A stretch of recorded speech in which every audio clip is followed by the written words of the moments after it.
Hey, everybody. Welcome back to another episode of Brilliantly Resilient Live. I'm Mary Fran Bontempo with my buddy, Kristen Smedley. And today we have two amazing young women, Laura Rayla and Victoria Tozlowski. Wrong. I said it wrong. I knew I was going to say it wrong. I did. It was okay. Yeah. Who have taken this sucker punch of this pandemic that we are all living in and done something brilliantly resilient with it. So last week we brought you John Lee Dumas, who is crazy, like huge in the whole world. And today we are bringing you two actually normal, lovely people who have figured something out. And we want to show you guys how to make being brilliantly resilient work in your own world. So welcome, ladies, Laura and Victoria. And we just want to, hear all about your stuff. What do you have to say about this? Stuff. Not all your stuff, just some. Just some. All our stuff.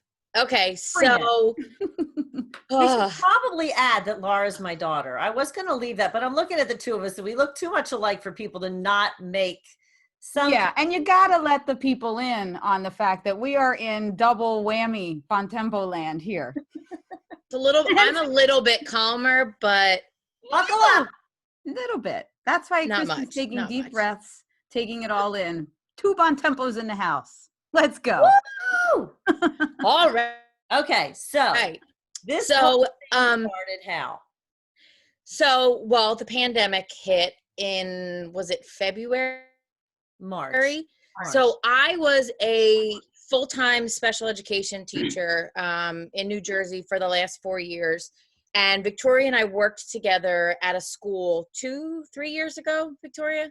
3 years ago, I think? 4 years ago. Oh my gosh, 4 years ago. And I resigned from my position in January after maternity leave. So I wasn't currently teaching at the time, but was trying to find ways to teach and do things from home. So I started tutoring. I started teaching some dance classes and stuff. And then the pandemic hit and I lost all of those things because in-person dance classes were canceled. The tutoring was canceled. I was nannying 2 days a week. So I wasn't making great money doing it, but I was bringing in some money. I felt like I was actually using my brain a little bit. And then all of a sudden, everything that I was doing just kind of ended. So then I found out I was pregnant and a pandemic hit and I was like, I'm going to start a business. This is the best time to start a business would be right now. I don't know where you get that I thought from. who would be, I don't know. I thought who would be crazy enough to do this with me? And I'm going through my list of teacher friends and I was like, Victoria.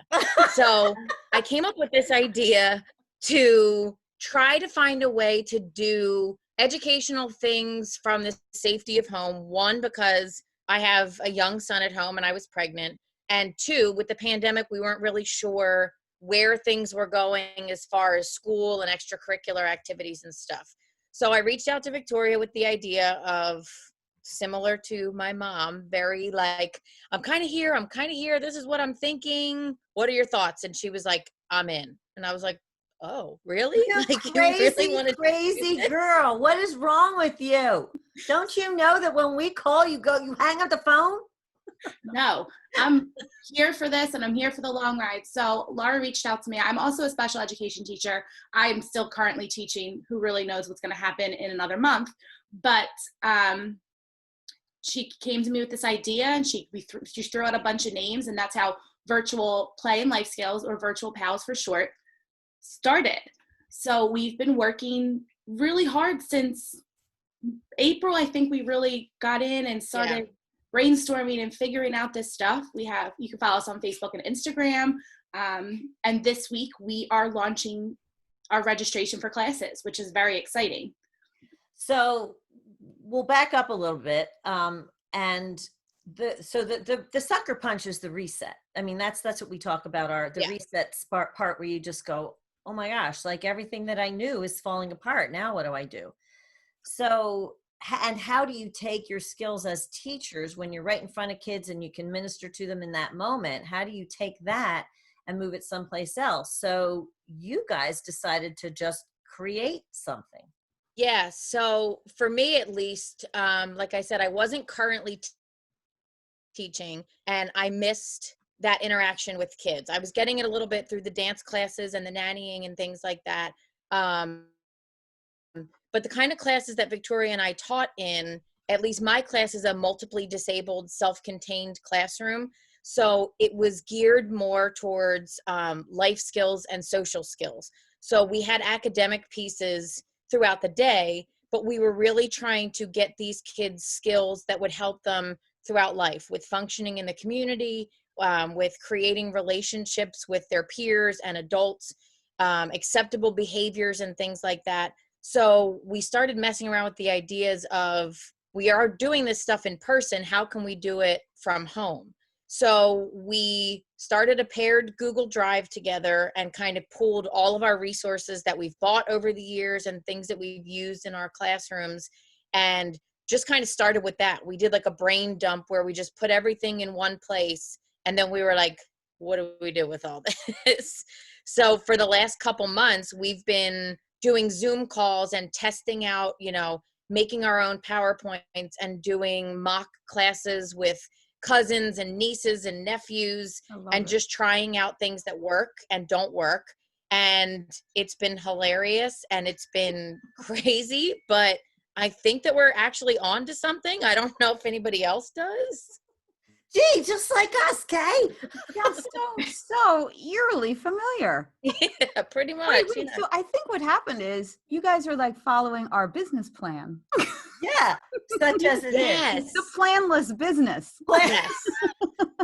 Plan that has no plan. That's well, you know what I'm hearing in it? Here's what I love. I am hearing exactly what Mary Fran and I had been having conversations about. It's the excitement and your passion, and you just want to serve and help continually, no matter the platform.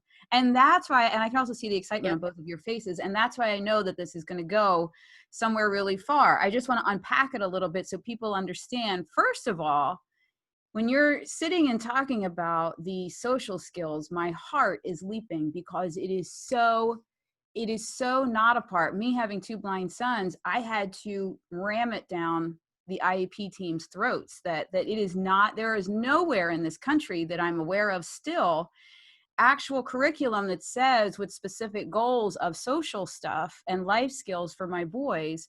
It's more of the literacy and independence training. And then everything else, I mean, looking at somebody, looking towards their face when they're talking, shaking their hand, like that takes a lot of work on it. It ends up working out, but you have to schedule in the time to do it. So for everybody watching and listening, that seems simple, but it has made my boys stand out from the crowd as humans. And it never would have happened had it not gotten focused on. Right. And Victoria, I'll let you kind of talk to that. But I know in our classroom, that's a huge thing to try and do face to face, is getting kids, like you said, making eye contact when you're having a conversation with someone, shaking somebody's hand and not holding it for 30 seconds and understanding when to pull back. It's like social norms that can be very challenging for people that you don't think. And the classroom that I was in was 3rd through 4th grade. Victoria's a little bit younger with the kids that she was working with. So I don't know about her experience, if you want to talk about that. So I teach younger kindergarten, but it's a similar classroom to Lars, where it is that multiple disabilities classroom. And I focus a lot on just, even at the younger age, just how to make a friend and how to have that conversation. Oh, you have that red car? Oh, I have a blue car. Do you want to trade? Sharing, things like that. And it just becomes a norm that we all grew up with. But a lot of kids really need that extra help and that extra push with those social skills and just communicating and making friendships.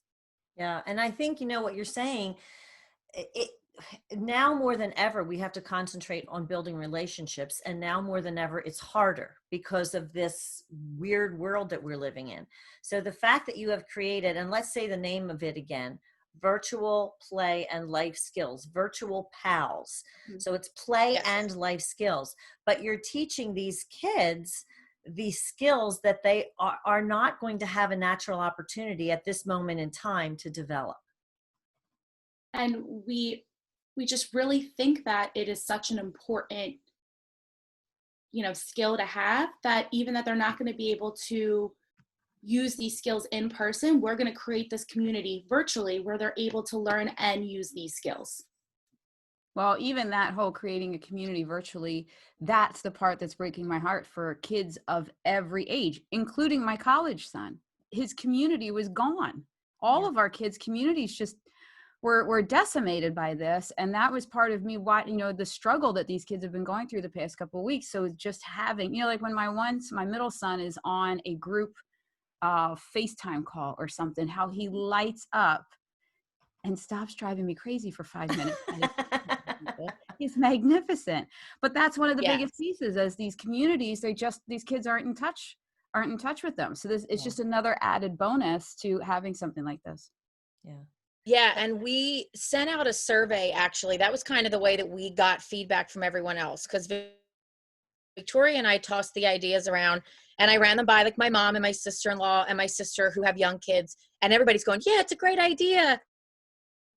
But I don't want to say I wasn't convinced. Sorry, Mom. I mean, your opinion was good. I understand. But we wanted to hear from other parents who would be actually, buying into these classes and wanting to enroll their kids and being the ones that would be doing the work to get them on the calls, daily or monthly or weekly or whatever. So we created a survey of questions on things that we've experienced with kids in our classrooms and things that we thought that we would be able to deliver virtually, but still have an impact on these kids.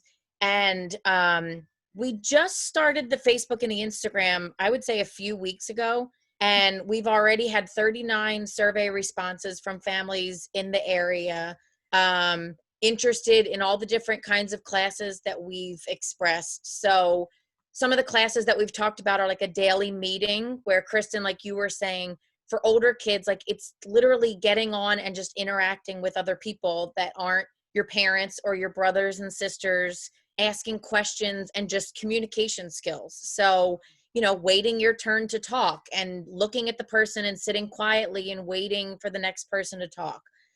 For the younger guys, we're aiming more towards like a daily calendar, daily meeting kind of thing, where they're still interacting with one another, but there's also talking about the weather. We've had interest from Maryland, California, and Florida also. Which is we're hopefully going to be connecting people from different areas where things aren't the same right now.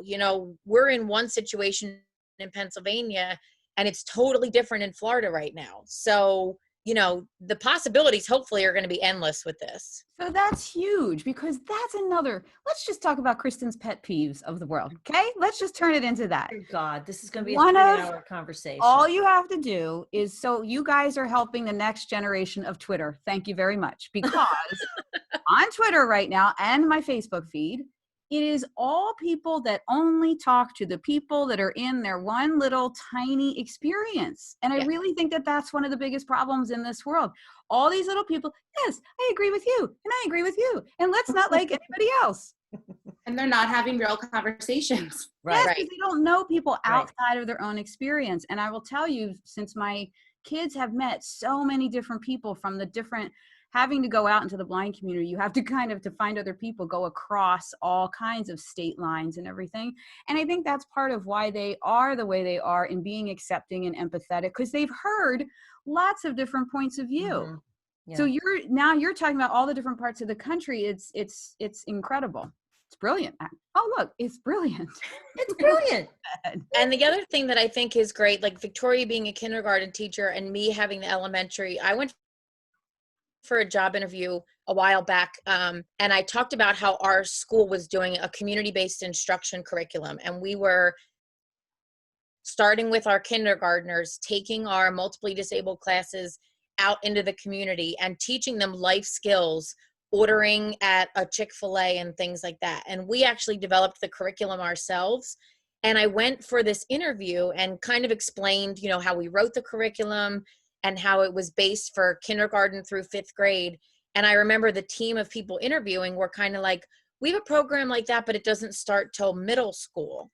And I thought about it and I said, I understand that. However, if these kids are never being put in the communities and trying these skills until 6th, 7th grade, you've lost 10, 11, 12 years of built-in daily skills that you can work on at home, in the classroom, and everywhere else. Whereas I would rather bring a kindergartner to a grocery store and deal with a tantrum and work through it in kindergarten than I would with a 6th, 7th, or Oh my 8th gosh, grader. yeah. Personally. So, Victoria, did you find that with your young kids that as you starting these things really young, that made a difference? Absolutely. Even, you know, if you start in September and a kid, you know, really needs to work on, you know, these 3 skills, by December, they've already met those goals and we're on to like the next step of social skills. So I focus a lot on my classroom on social skills and communicating with your peers and how to talk to adults and how to do it appropriately, and manners. I teach manners in my classroom Oh, the thank very you. first day of school. Thank you. Thank you. Some of these kids, they don't know what's expected of them outside of the home. Mm-hmm. Yeah.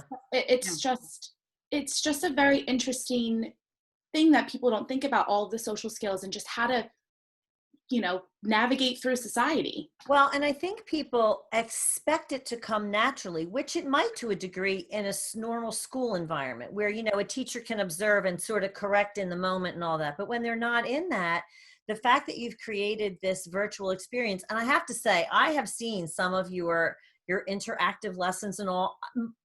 Like my mind is blown when I see the stuff that you're able to do, you know, the little spinner that the kid can pick the song that you're going to sing, and, you know, what emotion are you today, and the little, you know, pictures of the kids of Laura making mad faces and happy faces, and the kid gets to pick.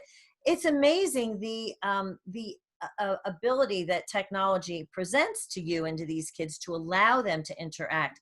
But I think the fact is that it has to be specifically done at this point. It's not going to happen naturally in this environment that we're in. Because even the like sports, kids socialize outside of school. Yes. That's where you make your friends, and that's where, you know, you do all these things. And some of them are happening, but a lot of them are not. And So especially for the younger kids. I mean, those are the ones who are more likely to be pulled out of these things at this Mhm. point. The older kids are like, we're going back to play, and Right. that's it. And so there's only so much you can do. But with the little ones, they really are at a disadvantage in terms of any kind of interaction. So tell me about what this looks like. I'm specifically interested in the how you're doing this thing with feelings or a spinner. How do you do something like that virtually?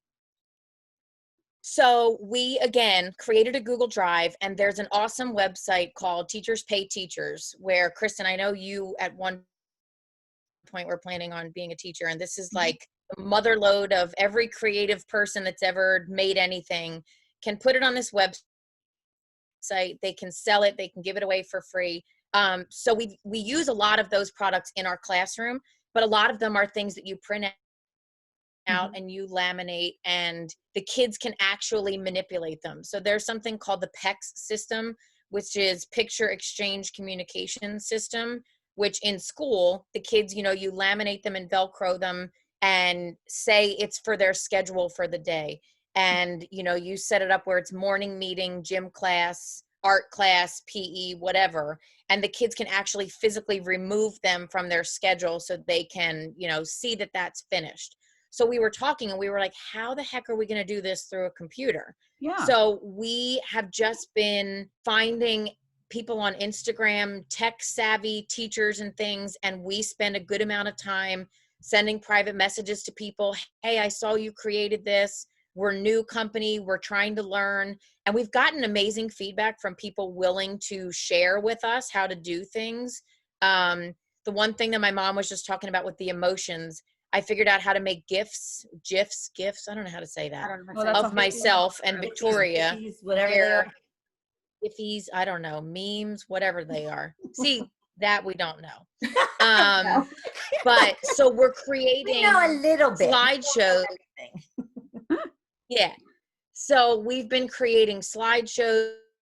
We found some awesome websites where, like my mom was just saying, you can input information. So kids' names, and then they can click on their screen and it'll spin the wheel. So you can pick which kid is going to go next. We That's also were working incredible. on some lessons. It's amazing. Yeah. Stuff Cool. that The the stuff stuff that they have created is amazing. And can I just say, I also love your little caricatures of the two of you. They're so stinking cute. Yeah. You have this whole little like virtual classroom set up that's interactive. It blows your mind. It is a really cool thing. And it's very time consuming. Don't. Oh yeah, no That's what I'm doubt. thinking. Oh. Oh my gosh, but what a good way to spend your quarantine to Yeah, figure that kind of stuff out. So what we've been really doing is, dumping it all into this Google Drive, but we've been calling it this Mary Poppins bag of things. Like, oh, we have these emotions. Okay, here's like 5 different activities that are like tiered to like you start here and you work your way up and you see what the kids' abilities are and what they need for that. So it's just been a real like learning challenge for us. I mean, building a website has been very interesting. I know nothing about that. So it's a lot they're using nice teacher words. Kristen and I would be like, nice teacher words. It's been very interesting. Oh, sugar.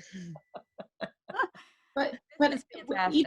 so if we want to talk a little bit more about the different classes. So in addition to like the morning meeting, we were really focusing on like a mindfulness and like thinking class. So to teach kids, like if they're feeling anxious or, they don't want to be, they're not feeling themselves, what are some solutions that they can implement in their own lives, such as like a breathing technique or a stretching technique. And my brother actually has an animation degree. So he went, and he's an amazing artist. So he went and drew us all of these little animals and characters so that they're awesome. So we can use them and no one can be like, that's mine, which is great. So we're using those in different stretching and breathing. And so that's, we're utilizing our. You did. You're just hitting on the point that I was just about to make. So one of the things that Kristen and I talk about when you are, uncovering your brilliance is that you take these resources that you have and you take your transferable skills and the skills that you have, to create and all that, and you just use them in a slightly different way, and you create something that ends up being brilliant and showing your brilliant use of all of the things that you have at your disposal, including your brother, who's part of your tribe. So there's another thing that we talk about, so all of these pieces that you have used and pulled together out of this really challenging time have allowed you to be resilient and uncover your brilliance. So I'm so proud of both of you. So am I. What an extraordinary example of, so many people and a lot of folks in our tribe here.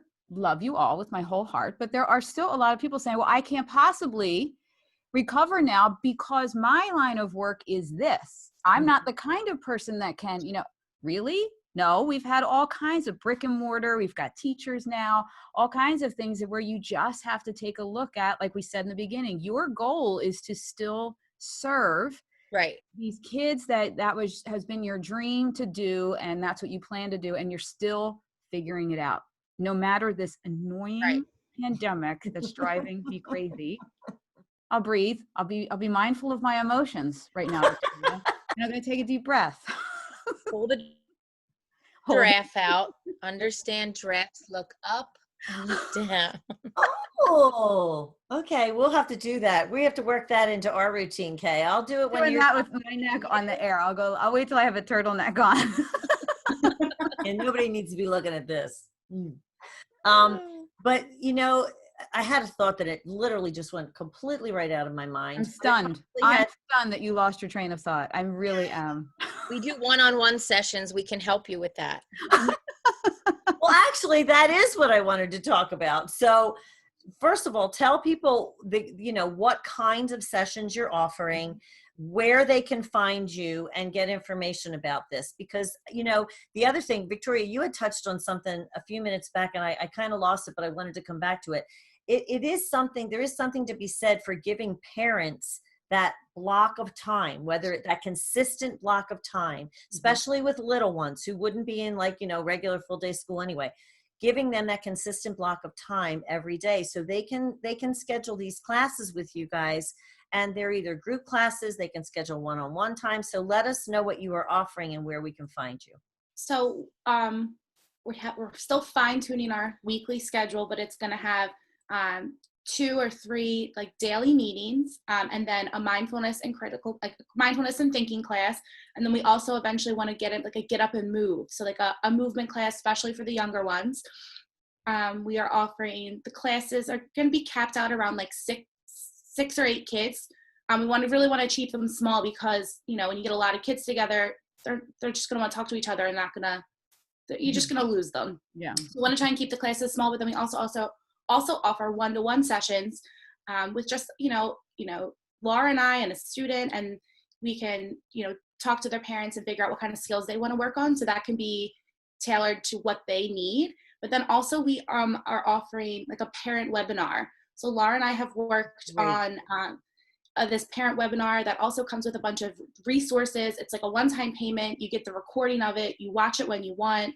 And then if you have questions, you email us. And we also created a bunch of different resources that go along with what we talk about in the webinar so that parents can implement what they've learned in the home.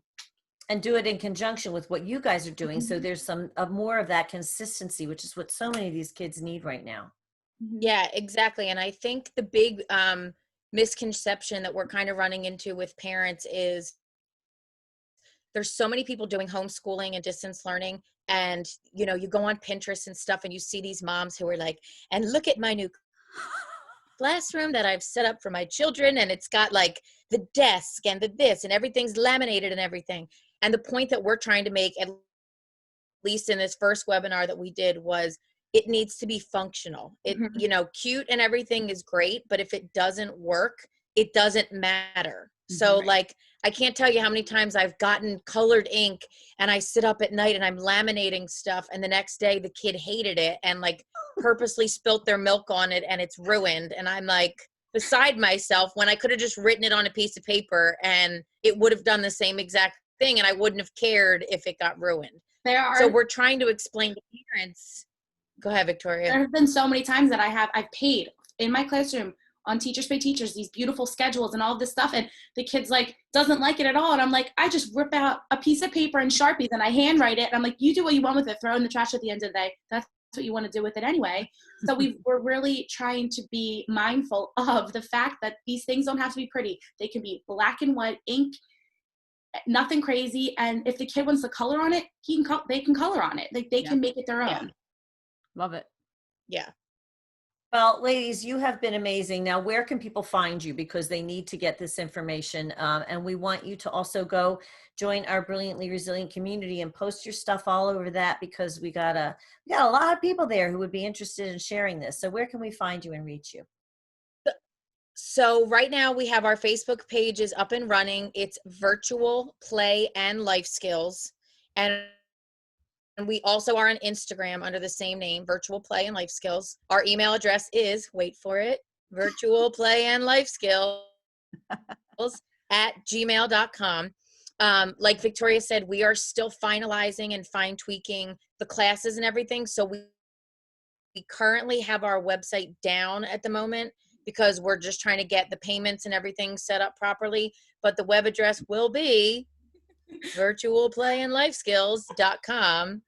We've tried to make this foolproof as much as possible. And that's what we're really trying to work on the website to make it the most aesthetically pleasing, because I know if I look at a website and there's too much going on, I'm just like, I'll go somewhere else. Got to keep it simple. Yeah, exactly. Simple and enough where, you're reading about classes, you want to click, there's a button right there to click the classes. You don't have to like go to the menu on the side. We're just trying to make it very, very user friendly. So when is registration launching for the classes? We're hoping in the next few days. So by the end of the week, we're hoping to have the classes live. Everything up and ready to go, and you can make payments and they'll go, we'll accept your money and the information for the classes and, the And will the webinar for parents, that'll be available through the website as well? Yes, it will be, but that's just a one-time purchase. You have it. And you also get a recording of the webinar, the slides, so if you want to print them out and take notes, because I know that that's the kind of learner I am, and then a pack of resources also with it, all comes together. Perfect. Now, one final thing, though, I do have to come back for 1 second to Laura. You talked about that there's a going to the supermarket and learning about the supermarket. Now, if you offer that, can I please get in on that? Because I got hollered at the other day by a supermarket worker because I got into an argument with the self-checkout recorded voice lady that kept telling me about the bagging area. I did not take my deep breath. I was very mindful of the fact that she was getting on my nerves.